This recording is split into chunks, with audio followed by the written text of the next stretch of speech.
moving kind of slow today. I rolled my ankle yesterday. Quick note, some advice to anybody doing this kind of work is when you decide your place where you're gonna do your work, don't decide to do it when it's a rock driveway.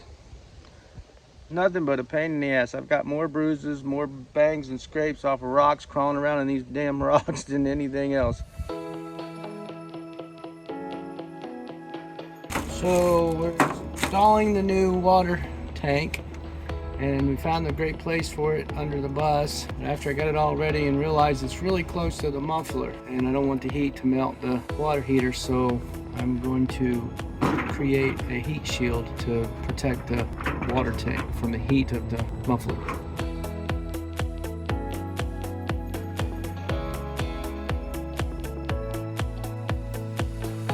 So this is the muffler, and the water heater is going to come up right about here. So I need to block the heat that's going to be coming up on that. So we're going to put it here and bolt it in, and that will shield the water tank from the muffler.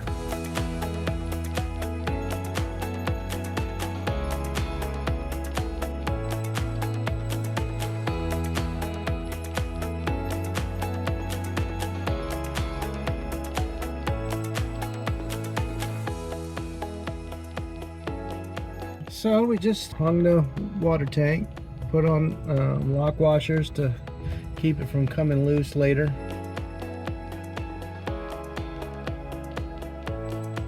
Okay, so we got it all finished. We installed our tank. So this is also our pump that we're installing. It's a SureFlow. Pump's installed. Okay, so we're still working on the plumbing. This is the apparatus we use to fill the water or run off city municipal water. So we've marked out a hole where this is going to go and measured so it doesn't get in the way with any beams here, and we still have access straight to the water tank that we installed.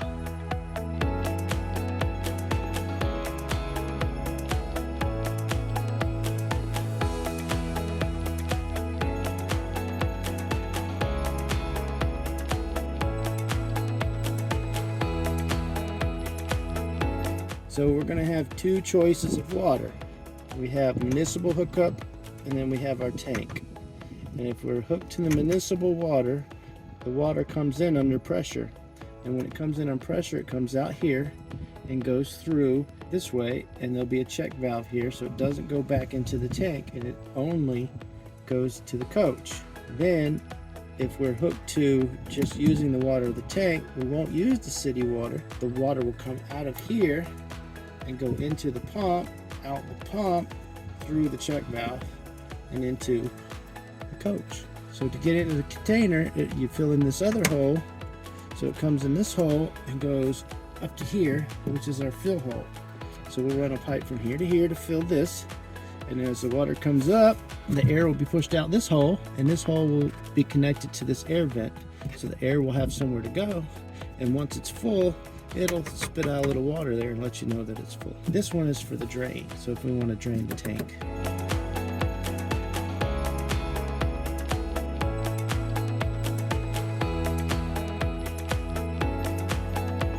So here's the heater we got. It's a gas-powered instant water heater, no water tank involved.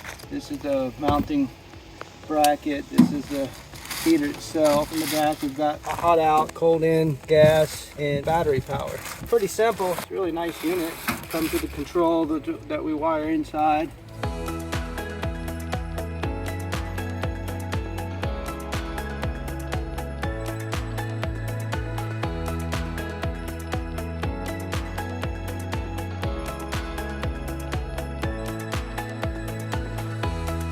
All right, here we go. Moment of truth.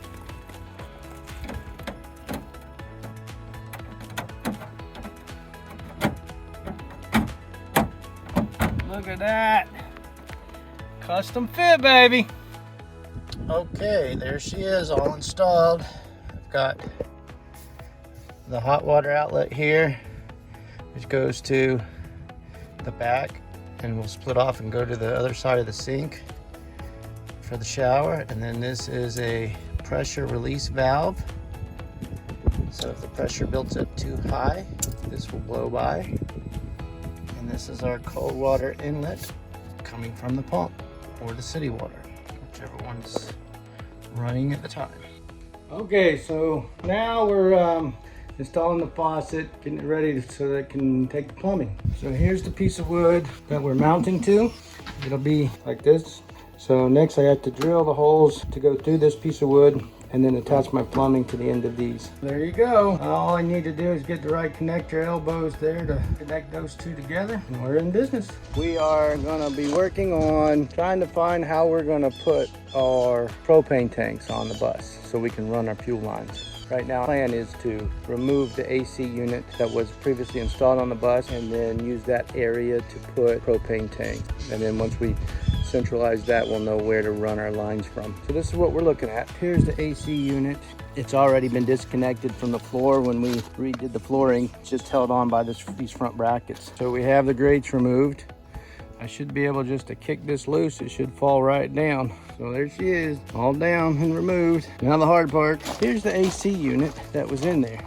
What I'm contemplating is if I remove the guts of the coils and everything out of that, I'm left with a shell that would be open on one end. I can cut that and make that the bottom of the box to hold those units in. I think it's doable. Might be a little work, but it's free. So I think I'm gonna try that. And maybe I can repurpose these fans in some way. Not sure. It might not be worth messing with it, but we'll see. All right, so I got the AC torn apart. Now I'm taking measurements. It looks like it's gonna fit just fine to retrofit it for the propane tanks. I'll show you what I mean. So here's the coils pieces I removed out of the AC unit, and here's the casing. One was on top of the other, but I gutted the casing, and I will rivet these together, reinforce with steel like this on the bottom, and then I have hangers to hang to the bottom of the bus, and it'll mount, the back will mount against the frame. So it'll work really well. It actually fits perfect. It's 30.5 inches together all the way to the end, and it's 30.5 inches is exactly the space that I have between the frame and the edge of the bus. So it was like it was made to fit. All right, so this is what we got so far, our retrofit from an air conditioning into a box for our propane and tools or whatever else we're gonna store in here. I took those pieces and put them together, made this box to fit under the bus. So the way we're gonna hang it, the back of the bus will attach here to the frame, and the front of the bus will attach here on the inside, and then the door is already cut. And then we're gonna run all thread from the floor joists. They already have mounting holes. So then we'll run these all thread through here, through the steel, and bolt it and hang it down from the top of all four corners to the unit strut. It's nice because this is aluminum, it won't rust, and it's strong. Lots of support with the unit struts. There she is, one propane hatch / tool bin installed. Also, see what I did. So in here you can see there's the unit struts we installed. There's my hangers. Today on our schedule, we're going to try and get the door done for the hatch that we created out of that AC unit before it rains, so I can get this thing done, sanded down, painted. Then we're planning on running the final parts of the propane, and if I can get all that done today, I'll be happy. So here I got this piece of steel. I went to a fab shop, got a blank, they cut it to size, perfect, hit my hole. It's a little more flimsy than I wanted. I got 20 gauge, I thought it would be good, but she showed me a piece of 22 gauge, but I guess because it was such a smaller piece, it was more rigid than I thought. So I am putting these brackets on the back to stiffen it up. These are aluminum, inexpensive, Home Depot. I'm sure if I dug around and found some scraps, I could do it, but I'm lazy. Anyway, so what we're gonna do, we're cutting these to size now.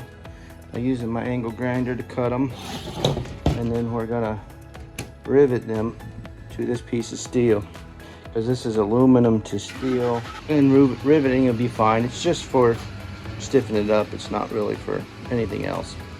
We're gonna put these piano hinges on the back, rivet those to the bus, and we'll have a door. And we'll have to sand and prime and paint and all that good stuff.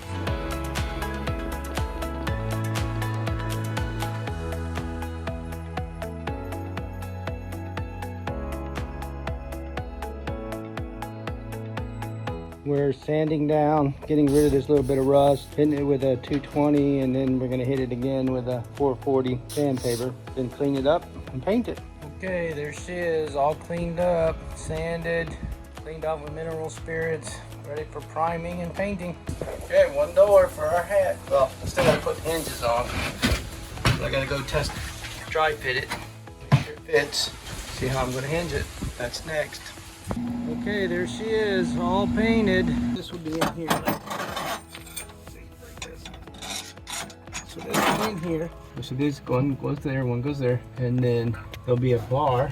It's gonna go across from here to here, and then I wrench that down and it'll tighten and hold everything taut so it doesn't move when I'm driving. The issue that we have is this recessed walls here from this AC unit. I'm going to fill these with some plywood on each side and bolt those in, or screw them in from the back with some self-tappers, and then that'll give me a surface to run a complete piece of wood from the top to the bottom and screw into that, and then do the same on this side from the top to the bottom, and then we'll run one in the back. So that'll give us plenty of shielding from the exposed weather. Once that's complete, I'll be able to mount my distribution system on the outside of this wall for the gas, because it's really not safe to do it in a box, an enclosed area, since this is going to be enclosed somewhat. I mean, it's going to still have holes, and it still can, if any gas goes down, it'll go out if there's a leak.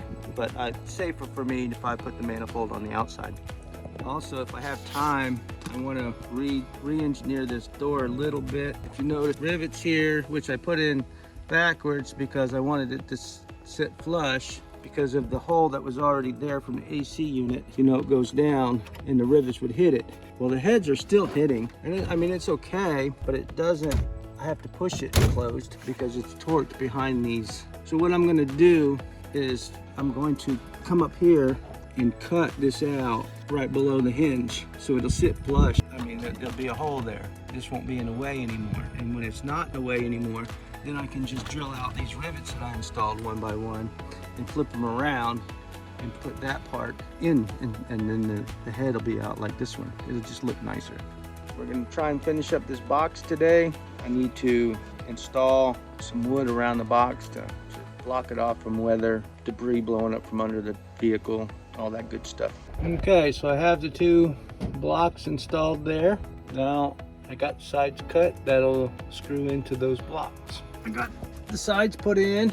There's the propane tanks in. So now this cord will drill a hole through here so it can run to my manifold, which supplies fuel to all the appliances. I have to, at the top here, instead of just putting a nut on there, I want to cut that a little shorter and then put a wing handle with a nut in the handle somehow, so I don't actually need a tool. I could just use that screw-on wing handle. I'm not sure if it's going to work yet, but it might. If not, then we'll just use a nut and a wrench, but we'll play with it.